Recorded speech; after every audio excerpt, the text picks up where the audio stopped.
Bonjour à tous, je vais vous faire un compte-rendu en vidéo de ce qu'on a vu lors de la commission innovation.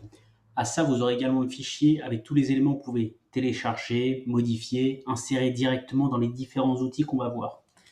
Je vous le disais, l'idée première, c'est de créer une réponse et un visuel de manière à répondre à l'ensemble des contacts acquéreurs pour les transformer en chiffre d'affaires, qu'ils vous donnent leurs critères, de manière à ce que si le bien pour lequel ils vous contactent ne correspond pas, vous puissiez leur envoyer d'autres biens au travers différents réseaux, notamment celui de la FNAIM. On part du cas suivant. Un acquéreur vous fait une demande pour un bien sans question particulière. L'idée est de créer avec ChatGPT une réponse qui servira pour ce client ou pour tout autre client qui n'a pas une question spécifique sur le bien, de lui permettre de lui demander ses différents critères de recherche et de lui proposer de l'accompagner de manière globale sur sa recherche au travers de différents partenaires qu'on peut avoir, soit la FNAIM, là en l'occurrence je précise la MEPI et le GNI parce qu'on est adhérent, mais ça peut être tout ce qui vous concerne vous. Donc là il m'a donné une réponse qui correspond à la demande.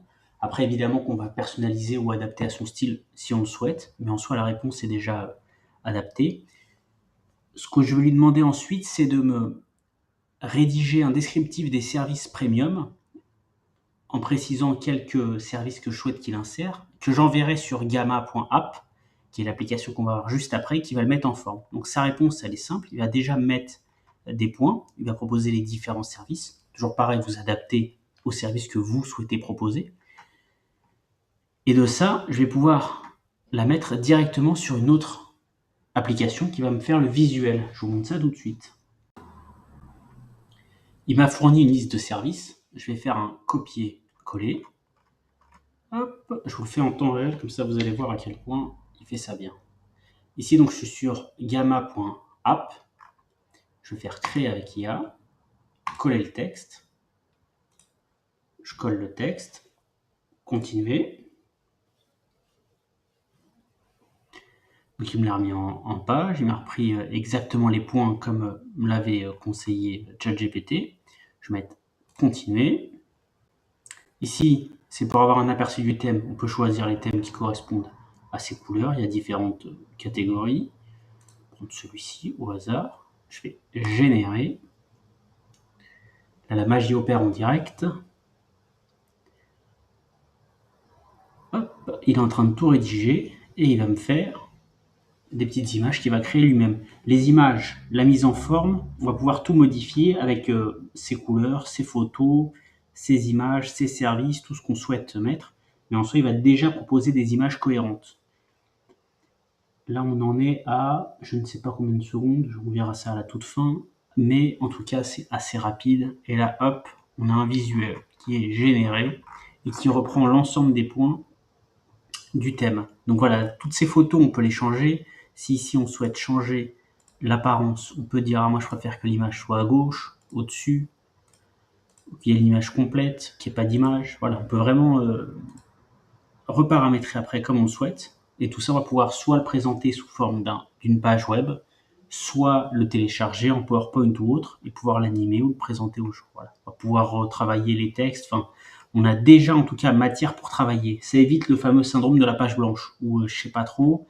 Et après de ça, on va retravailler jusqu'à avoir un produit qui corresponde exactement à ce qu'on veut. Mais en tout cas, on a gagné beaucoup de temps et on a eu pas mal d'idées et de thèmes plutôt contemporains ou qui vont voilà, essayer d'être percutants.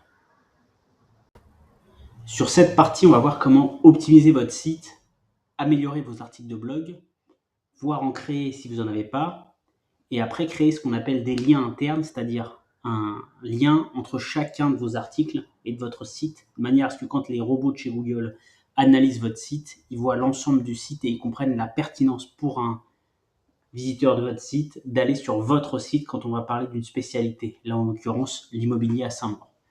Du coup, sur ChatGPT, je vais lui partager tous les liens qui mènent à mes articles de blog. Je lui demande deux choses, de me les améliorer et ensuite de créer des liens internes. Donc là, il va me dire pour les améliorer, il va créer une introduction, il va me proposer des liens et il va optimiser avec des mots-clés liés à l'immobilier sur Saint-Maur-des-Fossés.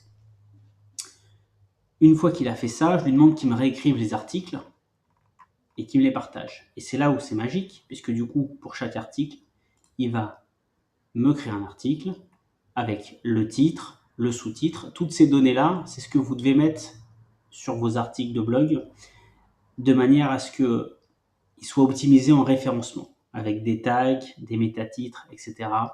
Tout ça pour, encore une fois, améliorer le référencement. Une fois que votre référencement est bon et que votre site a une antériorité, ça va amener du trafic supplémentaire, donc en principe des appels et du chiffre d'affaires. Mais le vrai plus de ça, c'est qu'une fois que c'est fait pour toujours. Donc, vous n'allez pas avoir à payer autre chose, voilà, et de manière à augmenter toujours votre chiffre d'affaires.